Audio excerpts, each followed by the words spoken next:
네, 오늘 우리가 함께 은혜 받을 하나님 말씀은 이사야 6장 1절 말씀부터 13절 말씀까지입니다. 우시야 왕이 죽던 해에 내가 본즉 주께서 높이 들린 보좌에 앉으셨는데 그의 옷자락은 성전에 가득하였고 스랍들이 모시고 섰는데 각기 6날개가 있어 그 둘로는 자기의 얼굴을 가리었고 그 둘로는 자기의 발을 가리었고 그 둘로는 날며 서로 불러 이르되 거룩하다 거룩하다 거룩하다 만군의 여호와여 그의 영광이 온 땅에 충만하도다 하더라. 이같이 화답하는 자의 소리로 말미암아 문지방의 터가 요동하며 성전의 연기가 충만한지라.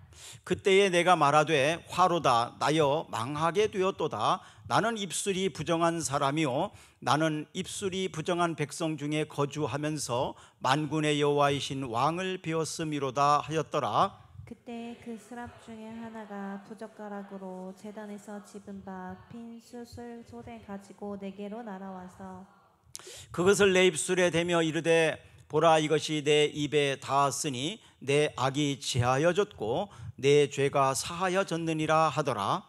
내가 또 주의 목소리를 들으니 주께서 이르시되 내가 누구를 보내며 누가 우리를 위하여 갈고 하시니 그때 내가 이르되 내가 여기 있나이다 나를 보내소서 하였더니 여호와께서 이르시되 가서 이 백성에게 이르기를 너희가 듣기는 들어도 깨닫지 못할 것이요 보기는 보아도 알지 못하리라 하여 이 백성의 마음을 둔하게 하여 그들의 귀 막히고 그들의 눈이 감기게 하라.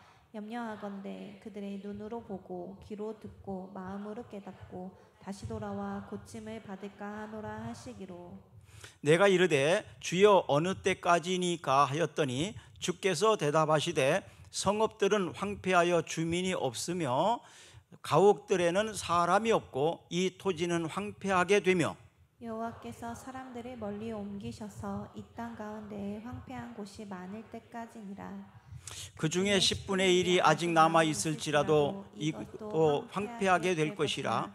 밤나무와 상수리 나무가 배임을 당하여도 그 그루터기는 남아 있을 것 같이 거룩한 씨가 이 땅에 그루터기니라 하시더라. 아멘. 현재를 위기의 시대라고 한결같이 말을 합니다. 지금 기후는 전 세계적으로 어떤 곳은 막 가뭄이 몇 달째 되고 어떤 곳은 홍수가 또 오고 태풍으로 인하여 집들이 날아가고 자동차가 날아가고 이런 뉴스들을 보게 됩니다. 우리나라도 농작물이 벌써 이제 잘 되지 않아서 사과가 이제 거의 농사가 어렵다고 그러잖아요. 이런 것처럼 기후가 굉장히 많이 변하고 있습니다. 또 출산율이 세계적으로도 약간 좀 기준에 못 미칩니다. 대체 출산율이라고 그러는데 이것은 인구가 보존되는 것, 유지되는 것, 대체 출산율이라고 그러는데 2.1 정도가 대체 출산율이라고 합니다. 근데 우리나라는 지금 현재 0.7이 밑으로 내려갔어요. 0.69 정도로 이렇게 이야기를 하고 있습니다. 이것은 전쟁 또 옛날에 그 흑사병 이런 때보다도 출산율이 훨씬 낮다 이렇게 말합니다. 전쟁 중에보다도 더 낮다. 여기 전쟁 중에 태어나신 분도 있죠. 여기 6.25 전쟁 때 우리나라의 그 출산율은 세계에서 가장 낮습니다. 계속해서 지금 갱신하고 있습니다. 더 1등으로 가기 위해서 뿐만 아니라 경제적으로도 매우 어려운 시대 또 정치적으로도 지금 많은 위기 가운데 있습니다. 그래서 정치 지도자들이 국민들을 걱정하는 것이 아니라 이 선풍기 때문에 그런 것 같죠?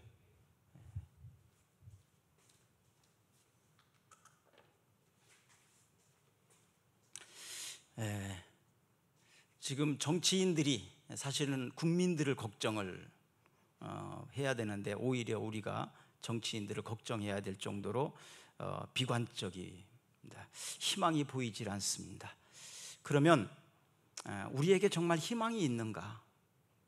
오늘 그 질문을 해봅니다. 가장 큰 위기가 뭘까요? 저는 리더십의 부재라고 생각을 합니다. 리더십의 부재. 인격과 영성을 갖춘 리더자가 없고 또 겸손하고 또 순종이 없는 시대에 우리는 살고 있습니다. 지도자가 먼저 순종하는 본을 보여야 되는데 순종하지 않습니다.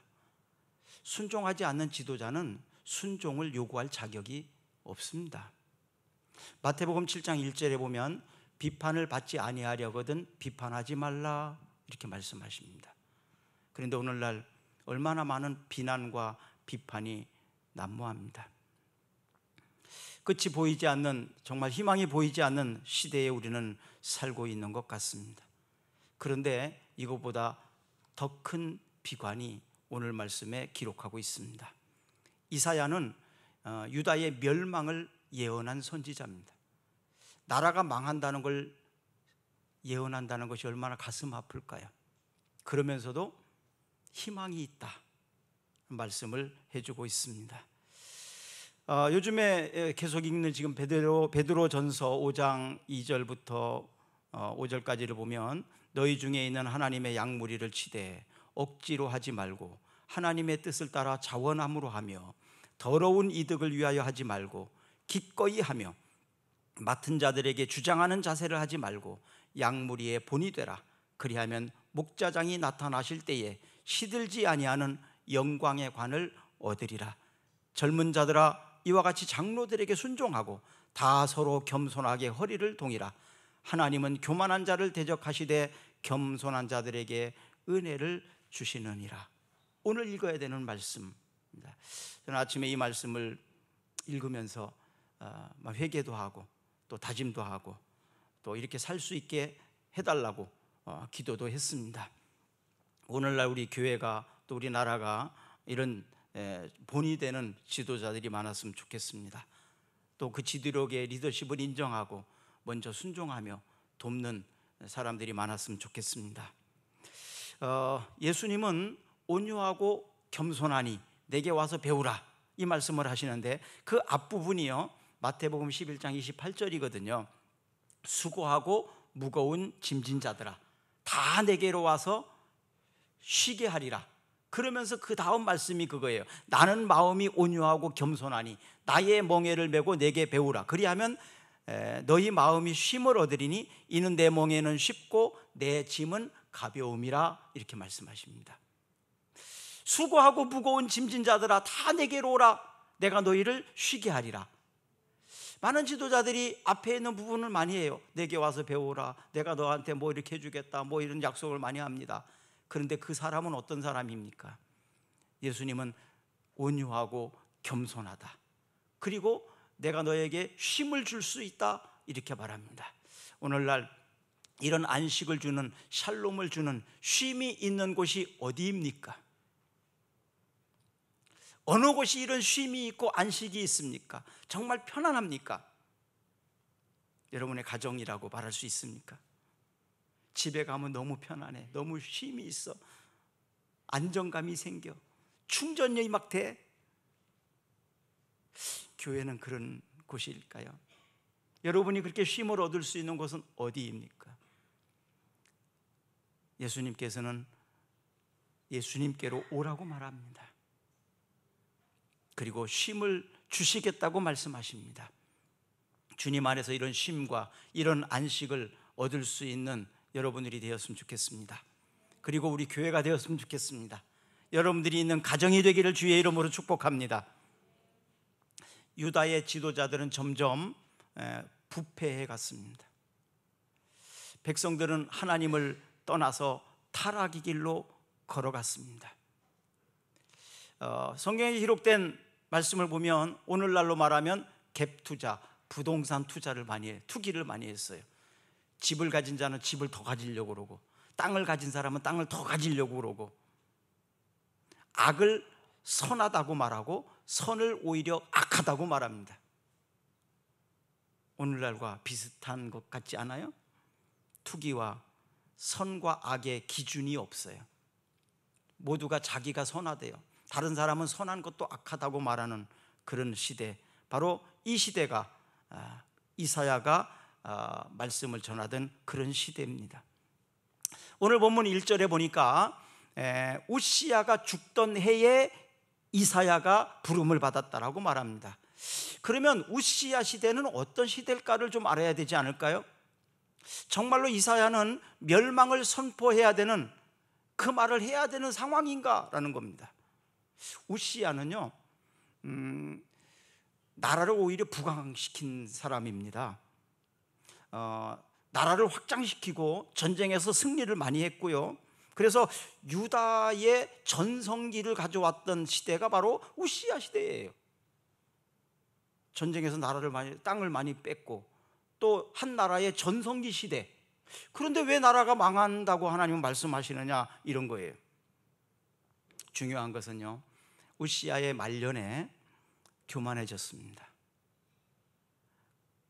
나라의 경제적으로 정치적으로는 전성기를 가고 있었지만 백성들이 하나님을 떠납니다. 또 우시야도 이 전성기를 누리고 사람들에게 존경을 받으니까 교만해졌어요. 그래서 나도 기름을 부은 사람이다 하나님 앞에. 그러니까 제사장이 해야 할 수 있는 그 예배를 내가 집례하겠다, 이런 고집을 부린 거예요. 당시의 제사장은 아사랴이거든요. 이 예배의 집행은 제사장이 하도록 되어 있는데 왕인 자기도 할 수 있다는 거예요. 나도 기름 부음을 받았으니까. 그래서 이 아사랴의 만류에도 이 우시야가 교만해서 자기가 직접 제사를 집례합니다.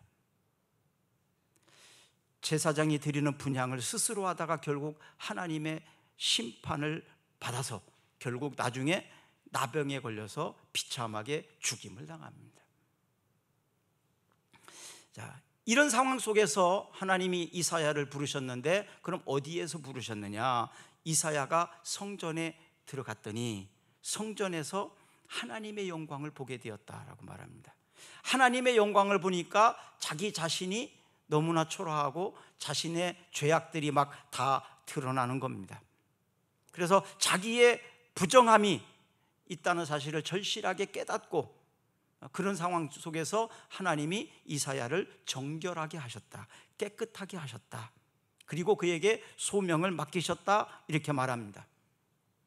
요즘에 읽는 베드로 전서를 보면 하나님의 택하신 성도들은 어떤 사람이냐, 바로 이렇게 이사야처럼 선택함을 받은 사람들이다. 그래서 하나님께서는 이 선택받은 사람들을 예수 그리스도의 보혈의 피로 깨끗하게 하셨다. 그래서 의롭게 하셨다는 것입니다. 우리가 이 세상의 어떤 방법으로도 하나님 앞에 의인이 될 수 없습니다. 예수 그리스도의 피로만 우리가 의인이 될 수 있어요. 거룩함을 입을 수 있어요.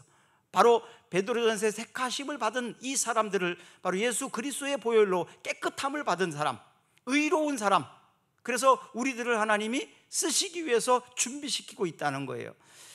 베드로전서 1장 19절 말씀을 한번 읽어볼까요? 오직 흠 없고 점 없는 어린 양 같은 그리스도의 보배로운 피로 된 것이니라. 또 요한일서 1장 7절, 그가 빛 가운데 계신 것 같이 우리도 빛 가운데 행하면 우리가 서로 사귐이 있고 그 아들 예수의 피가 우리를 모든 죄에서 깨끗하게 하실 것이요. 요한일서 1장 9절입니다. 만일 우리가 우리 죄를 자백하면 그는 미쁘시고 의로우사 우리 죄를 사하시며 우리를 모든 불의에서 깨끗하게 하실 것이라. 그러니까 유다의 멸망을 선언한 이사야는, 그러니까 무엇 때문에 멸망을 선포할 수밖에 없었냐? 하나님을 떠난 거였어요. 하나님 앞에서 거룩하지 못한 거였습니다. 그것이 바로 하나님이 심판하실 수밖에 없는 조건이었습니다.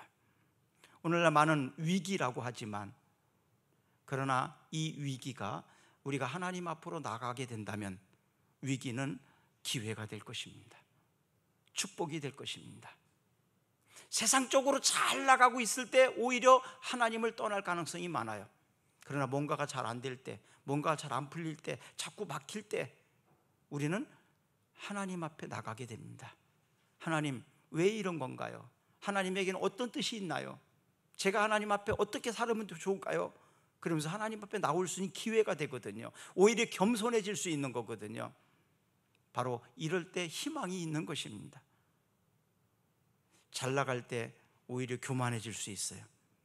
어렵고 힘들 때, 위기일 때 오히려 축복이 될 수 있다는 사실을 믿으시기를 바랍니다. 바로 이런 상황 속에서 하나님은 이사야를 부르셨습니다. 그리고 그에게 사명을 맡기기 전에 먼저 깨끗하게 하셨다. 여러분 집에 가면 그릇이 많이 있죠. 큰 그릇도 있고 작은 그릇도 있고 좀 비싼 그릇도 있고 좀 덜 비싼 그릇도 있고. 그런데 그 그릇이 비싸고 싸고 크고 적은 게 문제가 아니라 쓰려면 어떻게 해야 됩니까? 깨끗해야 됩니다. 깨끗한 그릇을 쓸 수 있어요. 깨끗하지 않으면 그 그릇을 사용할 수가 없습니다.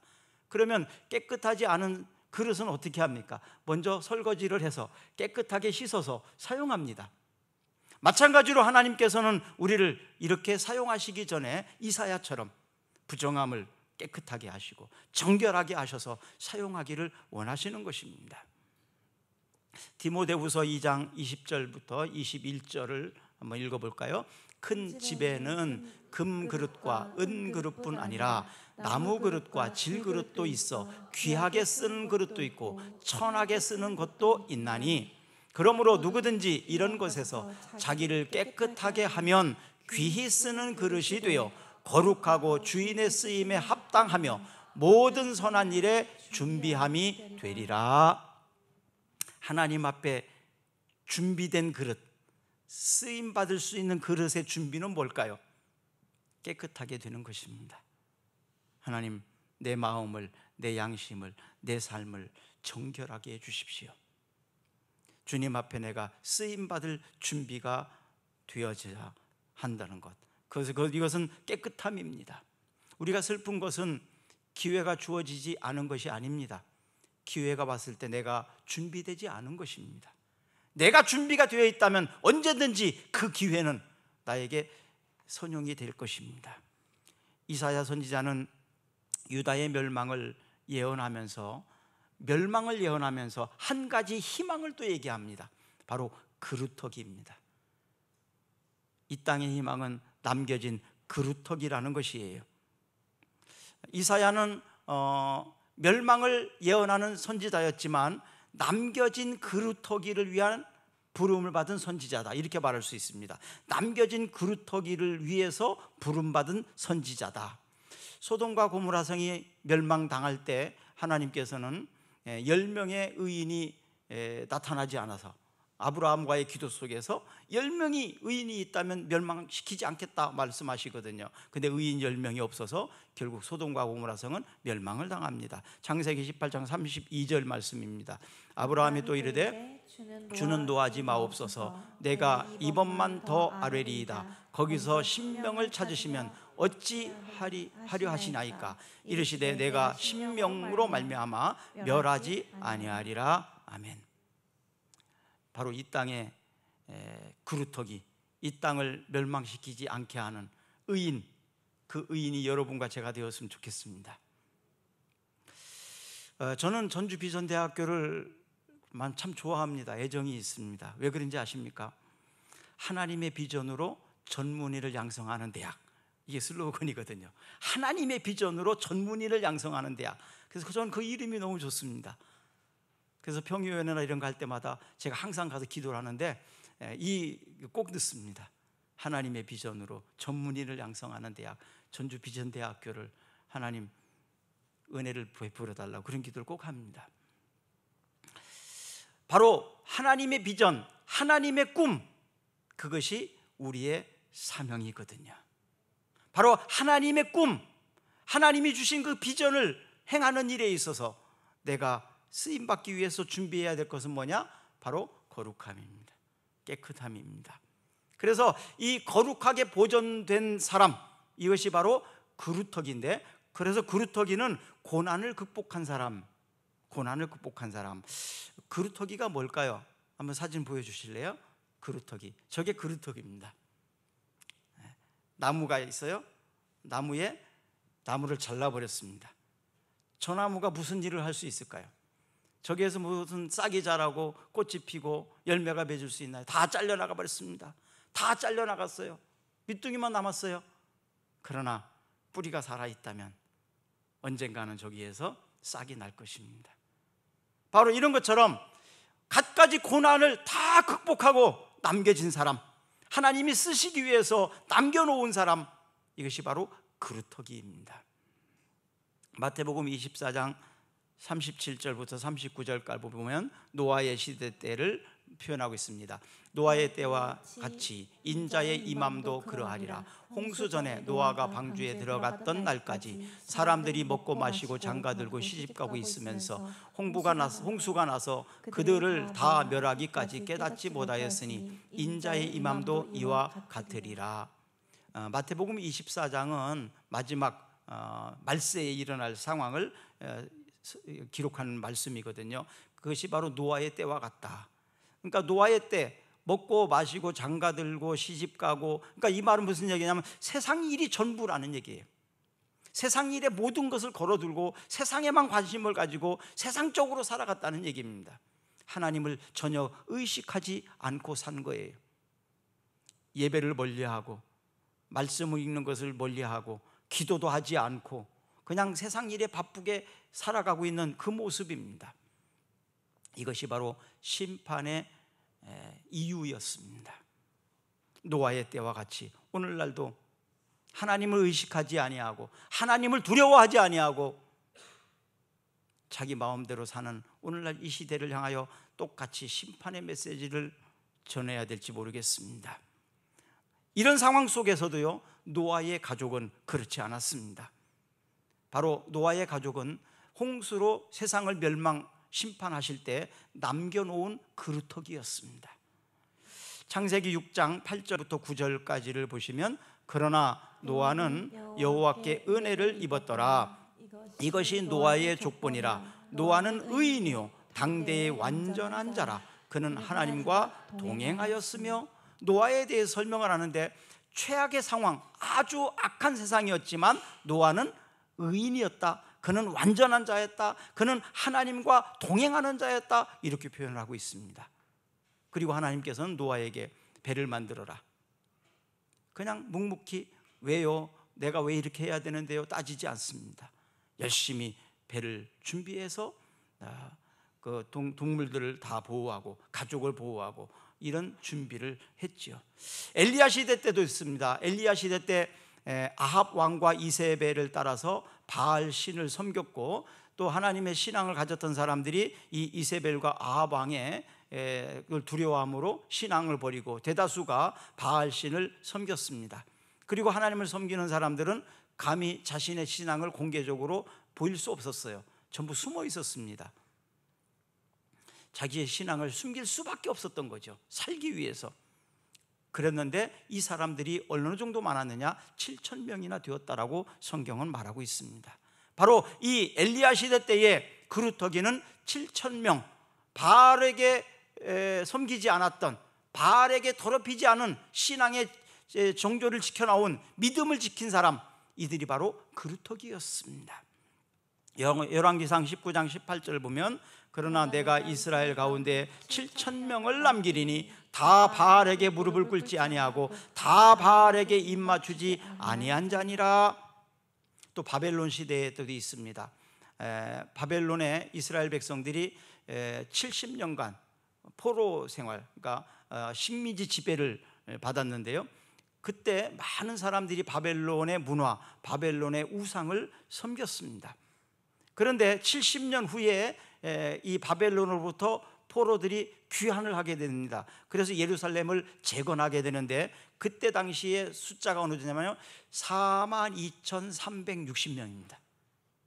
바벨론에서 돌아와서 예루살렘을 재건한 사람이 바로 42,360명이 돌아와서 재건을 합니다. 바로 이렇게 바벨론 포로의 시대 때에도 남겨놓은 그루터기가 42,360명이 있었다는 얘기입니다. 이사야는 하나님을 만나면서 자신의 죄와 무기력에서 해방될 수 있었습니다. 지금 희망이 없다고, 나는 아무것도 안 되는 것 같다고 절망하고 낙심해 있는 사람이 있습니까? 하나님을 떠나서 그렇게 상황적으로 환경적으로 그럴 수 있어요. 그러나 하나님을 믿는 사람은 낙심하고 절망하면 안 됩니다. 낙심도 죄입니다. 불신의 죄, 하나님을 믿지 못하는 죄입니다. 아무리 어렵고 힘든 상황이라 할지라도 하나님은 하실 수 있잖아요. 하나님은 그 문제보다 더 크신 하나님 아닙니까? 그 문제를 해결할 수 있는 분 아닙니까? 사람들이요, 희망을 갖기에 참 어렵게 하는 사람들이 많아요. 특히 자녀들이 그럴 때 많잖아요. 희망이 보이지 않고 변하지 않을 것 같고 도대체 어떻게 해야 되는지 기가 막힐 때, 내가 할 수 있는 모든 일을 다 해도 안 돼요. 그럴 때 어떻게 해야 될까요? 길은 아는데 힘들으니까 안 하는 것 같아요. 기도하면 됩니다. 나는 내 자녀를 변화시킬 수 없지만 하나님은 변화시킬 수 있잖아요. 부부간에 더 힘들죠. 부부간에 사랑으로 호소해보고 별거별로 다 호소해봐도 안 되잖아요. 안 변하죠. 내가는 안 되지만 사랑한다고 사랑의 힘으로도 안 되더라고요. 근데 뭘로 되는지 아십니까? 기도하며 변할 줄로 믿습니다. 하나님이 변화시켜줘야지 내가는 변화시킬 수가 없더라고요. 여러분, 무기력과 또 낙심에서 일어날 수 있는 비결은 기도하는 것입니다. 지금 베드로전서를 읽고 있잖아요. 베드로전서에서 그대로 지금 해답을 가르쳐주고 있어요. 마귀가 어떻게 합니까? 내 생각을 빼앗아갑니다. 내 마음을 절망하게 만들고 낙담하게 만들어버립니다. 그리고 인간관계를 깨트립니다. 환경도 최악으로 만들어버립니다. 누가요? 마귀가.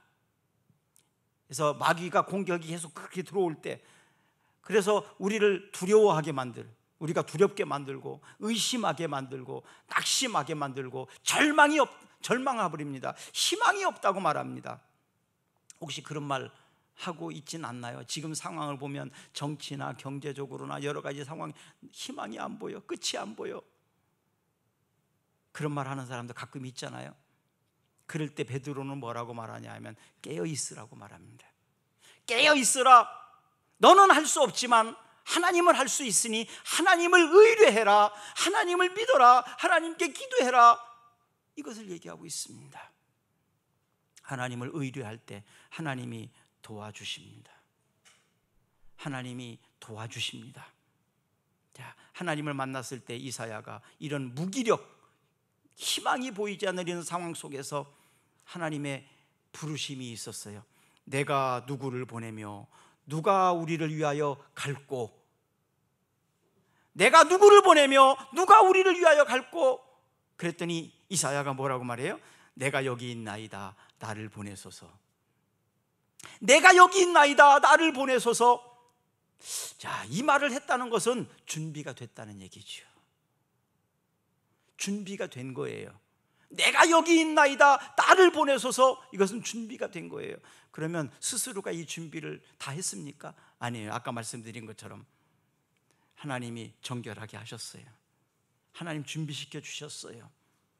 준비된 자는 준비된 만큼 사용받을 수 있습니다. 그래서 많이 준비한 사람은 크게 쓰임받을 수 있고, 많이 준비하지 않은 사람은 크게 쓰임받을 수 없는 거예요. 그래서 인격적으로든 지식적으로든 신앙적으로든 준비하고 있어야 됩니다. 언제든지. 그래서 내가 여기 있나이다, 나를 보내소서. 준비되어 있는 우리가 되었으면 좋겠습니다. 인생에서 만나는 건 굉장히 중요한데요, 누구를 만나느냐? 이사야가 하나님을 만났을 때 그에게 구원을 베풀었고 또 그에게 무엇을 해야 될지를 가르쳐 주셨습니다. 그래서 우리는 늘 말씀과 기도를 통해서 준비되어야 되는데, 이사야는 어디에서? 성전에서 말씀과 기도 가운데 있을 때 하나님의 부르심을 받았습니다. 모든 성도는 하나님의 부르심을 받은 저는 사역자라고 믿습니다. 목사나 전도사만 사역자가 아니라 하나님께 부름을 받은 모든 성도들은 다 사역자예요. 그래서 굳이 나눈다면 목사나 전도사는 신학을 한 전문인 사역자, 평신도들은 평신도 사역자, 여러분 다 사역자입니다. 다 사역자이십니다. 하나님의 부름을 받고 그 직장에서 또 여러분들이 뭐 하는 그 기업체에서 사업에서 사역자라는 의식을 가지고 하셔야 됩니다. 나는 하나님의 부름을 받고 나는 이 직장에서 하나님이 이 사업을 통해서 하나님께 영광되는 삶을 살겠다. 이런 사역자, 이게 사역의 의식입니다. 교회도 마찬가지예요. 교회도 바로 목사와 전사가 다 하는 게 아니라 성도들이, 평신도 사역자들이 다 하지 않습니까? 그루터기는요, 같은 현상을 다른 관점에서 볼 수 있어요. 이게 그루터기입니다. 그루터기는 같은 상황이지만 관점을 다르게 봅니다. 그렇기 때문에 사역을 할 수 있는 거예요. 그래서 위기보다도 어떤 상황보다도 하나님이 크다는 걸 볼 수 있습니다. 그렇기 때문에 그들은 낙심하거나 절망하지 않아요. 그리고 이렇게 준비된 사람들은요, 하나님의 부름 앞에서 핑계하지 않습니다. 변명하지 않습니다. 나는 부족하고 또 내가 여건이 상황이 안 되고 뭐 여러 가지 변명을 합니다. 그러나 준비된 사람은요, 그런 변명을 하지 않습니다. 상황이 안 된다고, 내가 부족하다고, 여건이 안 된다고 여러 가지 변명을 얘기하지 않습니다. 이사야는 하나님의 부름을 받았을 때 누가 나를 위하여 갈고? 제가 여기 있습니다. 제가 가겠습니다. 이게 준비된 사람이에요. 여러분 어떤 상황입니까? 상황과 환경과 여건이 아직 준비가 안 됐다고 많은 사람이 그러잖아요. 저도 그랬었으니까요. 보낼 만한 사람을 보내십시오. 시킬 만한 사람을 하나님 목사로 시키십시오. 저는 목사로서의 자질이 부족합니다. 모세도 그랬더라고요. 그런데 하나님이 준비시켰을 때, 또 하나님이 부르셨을 때 그건 변명하면 안 됩니다. 어떤 상황과 여건을 얘기하면 안 됩니다. 예, 아멘 해보겠습니다. 그런데 하나님, 저는 할 수 없다는 걸 잘 아시니까 도와주셔야 됩니다. 하나님이 할 수 있는 능력 주셔야 됩니다. 그럴 때 하나님께서 할 수 있는 능력을 주시게 됩니다. 그래서 우리가 하나님 앞에 기도할 때 이런 기도를 해야 되는 거예요. 내 능력에 맞는 일이 아니라 내가 해야 될 일에 대한 능력을 구하는 거예요. 전혀 달라요. 내가 이만한 능력이 있어요. 100원어치의 능력이 있어요. 그럼 100원어치 가지고 할 수 있는 거를 해야 되잖아요. 이게 세상 사람들이 하는 거고요. 우리가 하는 기도는 그게 아닙니다. 내 능력은 100원어치밖에 없어요. 그러나 1000원어치의 일을 해야 돼요. 그럼 어떻게 하면 됩니까? 내 능력은 100원어치밖에 안 되니까 900원이 부족하잖아요. 하나님 900원을 주셔야 됩니다. 그래야 하나님이 시키신 1000원 일을 할 수 있습니다. 이런 거죠. 그래서 일에 맞는 능력을 구하는 것이 바로 우리의 기도예요. 내 능력에 맞는 일을 구하는 게 아닙니다. 능력을 구하는 거예요. 우리는 일을 할 수 있는 능력, 감당할 수 있는 일, 그 능력을 구한다 이 말입니다. 우리 배창용 전사님이 있는 그 마을에서 제가 첫 번째 교회를 개척했을 때 하나님께서 저에게 목회의 능력을 3가지로 보여주셨거든요. 안 그랬으면 저 목회 안 했을 겁니다. 하나님 보여주셔야 됩니다. 확신할 수 있게 주셔야 됩니다. 3가지를 주셨어요. 목양에 대한 능력을. 그것 아니면 할 수 없습니다. 사랑하는 여러분, 지금 여러분들이 하고 있는 일이 무엇입니까? 또 여러분들이 해야 될 일이 무엇입니까? 하나님 앞에 그래서 기도하는 거예요. 하나님, 일을 감당할 만한 능력을 주십시오. 일에 맞는 능력을 주십시오. 그래서 하나님이 주신 이 소명을 감당하게 하시옵소서. 무엇 때문에 절망하고 낙심하고 낙담하고 있습니까? 하나님이 능력 주시는 자 안에서 능치 못함이 없습니다. 할 수 있습니다. 해보십시다. 일어나시고 그리고 힘있게 나갑시다. 왜냐하면 우리를 하나님이 그루터기로 세우셨으니까요. 이사야는 당시에 남겨놓은 그루터기를 위해서 보냄받은 사역자였습니다. 오늘날 이렇게 남겨져 있는 그루터기를 깨우라고 오늘 주십니다. 말씀을. 베드로전서 4장 19절 한번 읽어볼까요? 그러므로 하나님의 뜻대로 고난을 받는 자들은 또한 선을 행하는 가운데에 그 영혼을 미쁘신 창조주께 의탁할지니라. 창조주이신 하나님께 의탁하십시오. 하나님께 맡기십시오. 그리고 하나님이 감당할 능력을 달라고 기도하십시다. 우리 이 시간 잠깐 기도합시다. 무엇 때문에 낙담하고 있습니까? 무엇 때문에 절망하고 있습니까? 무엇 때문에 고민하고 있습니까? 여러분들은 하나님이 부르심을 받은 그루터기입니다.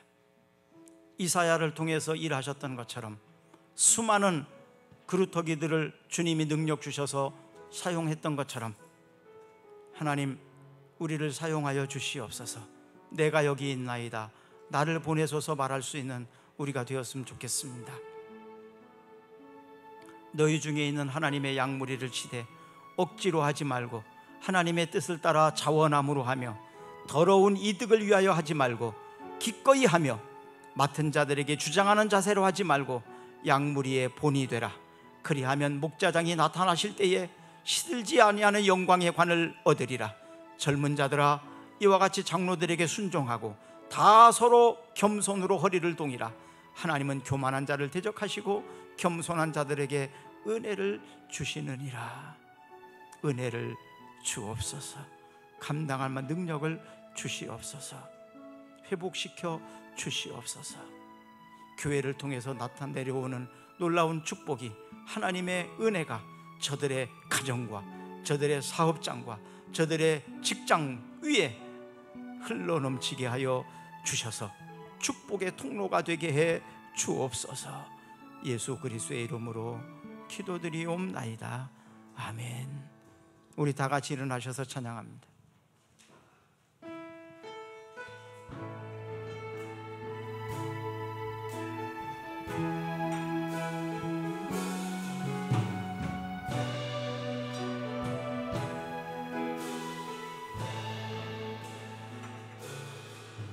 우리에게 소원이 하나 있네. 주님 오실 그날까지 우리 가슴에 새긴 주의 십자가 사랑, 나의 교회를 사랑케 하네. 주의 교회를 향한 우리 마음, 희생과 포기와 가난과 고난, 아무려 죽음조차 우릴 막을 수